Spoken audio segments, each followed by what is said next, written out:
the Honorable Thomas Tavares Finson, President of the Senate, the Honorable Marisa Dorempo Filbert, Speaker of the House of Representatives, the Most Honorable Andrew Holness, Prime Minister, the Honorable Mark Golding, Leader of the Opposition, Honorable Senators and Members of Parliament, distinguished ladies and gentlemen. I feel great honor to be standing before you today to address a joint sitting of the Houses of Parliament of Jamaica. I thank the Parliament of Jamaica for this distinction. Yesterday, I paid tribute to Marcus Garvey at National Heroes Park.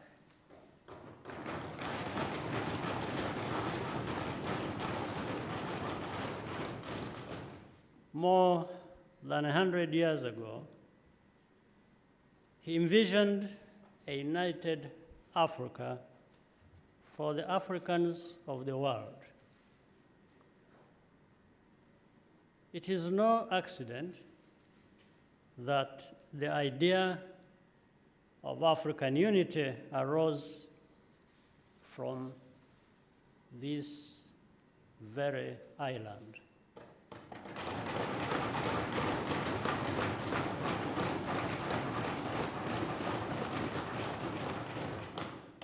Among the descendants of those who had been forcibly separated from their ancestral homeland, the pain of disunity and contempt was deeply felt.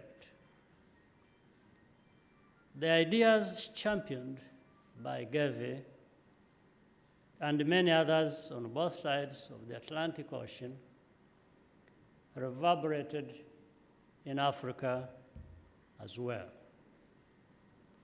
From the struggle for independence to the subsequent challenges of nation building, the Pan-African ideal has served as a guide for how things should be, even if we do not always live up to it in practice.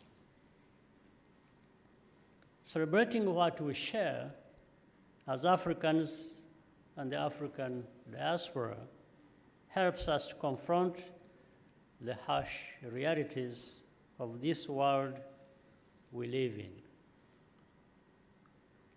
Even now, we are constantly reminded that we have to work together and support one another.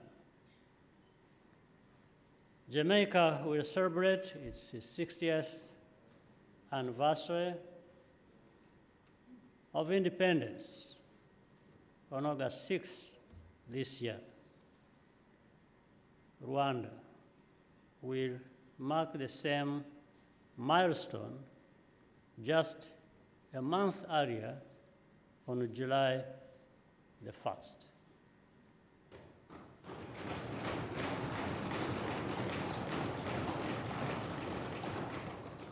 Jamaica has many achievements of which it is rightly proud. On behalf of the government and people of Rwanda,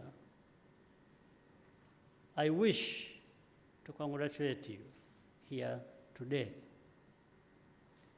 The launch of the Jamaica 60 celebrations last night was a fitting tribute to the enormous progress Jamaica has made.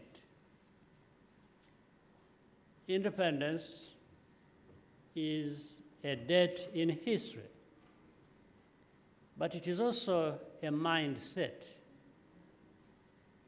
The power of an anniversary comes from the opportunity to remind a new generation of the struggles that came before.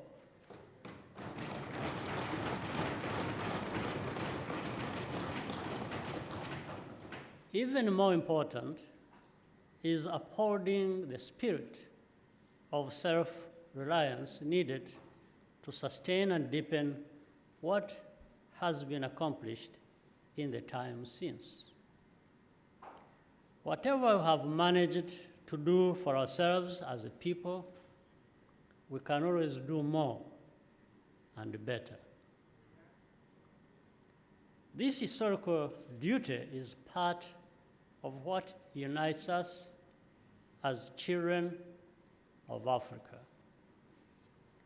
We are therefore very honored to be here with you at this very moment. I have a simple message to share today. We are not strangers to one another. In our diversity, we share common traits. Our peoples are resilient, creative, and, as our common history shows, also indestructible.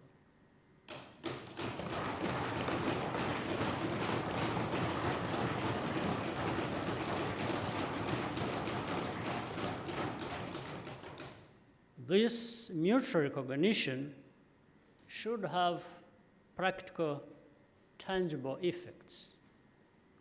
We belong to a number of important multilateral bodies, including the Commonwealth and the Organization of African, Caribbean, and Pacific States. As the newest member of the Commonwealth, Rwanda is proud to host the next Heads of Government meeting in Kigali in June this year. And I can't forget again, as mentioned earlier, to thank Jamaica for supporting Rwanda at the time of meeting.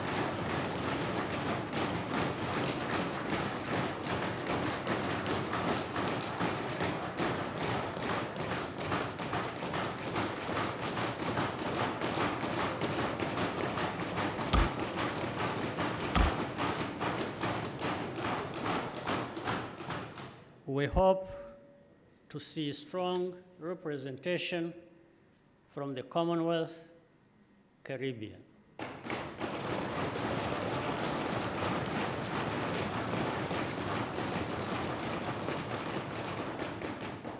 And you will be welcomed home.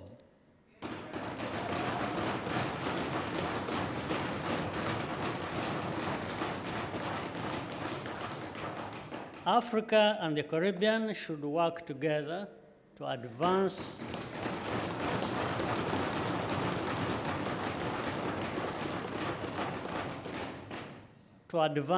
common positions in these bodies where our interests align, as they often do. Climate change and global health are two urgent examples. But Africa and the Caribbean do not have to relate to each other only through intermediaries. Our diplomats tend to meet in New York, London, or Geneva. I have no problem with that, but we could do it otherwise, directly.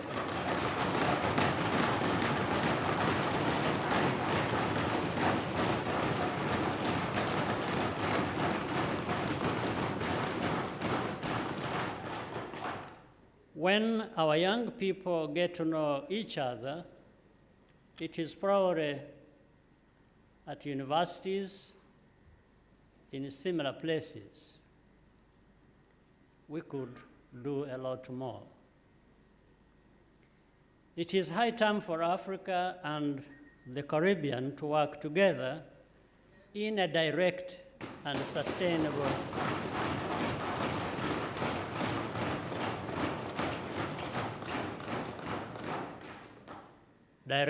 sustained manner, both through our representative regional organizations, CARICOM and the African Union, and bilaterally. The first Africa CARICOM summit last September was long overdue and must be built upon.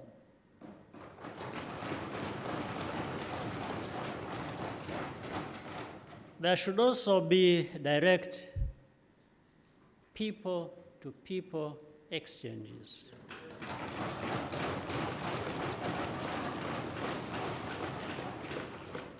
Particularly for the youth and entrepreneurs. In Rwanda, we have already had several Jamaican professionals come to our country and make meaningful contributions, some of them as representatives of leading international organizations. This has only made us want to see more people from Jamaica and this region in Rwanda.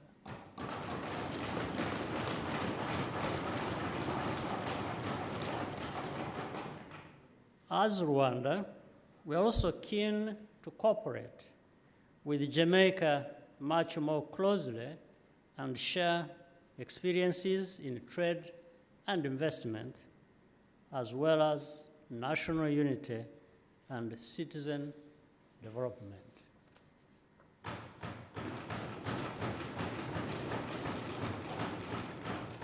Let's exchange with each other directly and thereby honor the history that joins us and make it a potent force for practical cooperation in the modern world. Honorable members, Madam Speaker, I close once again with thanks to you and to the government and the people of Jamaica for the privilege to visit your country and to be received with much warmth and solidarity. I thank you once again, Prime Minister, Right Honorable, for inviting me to come to this beautiful land. Thank you for your kind attention.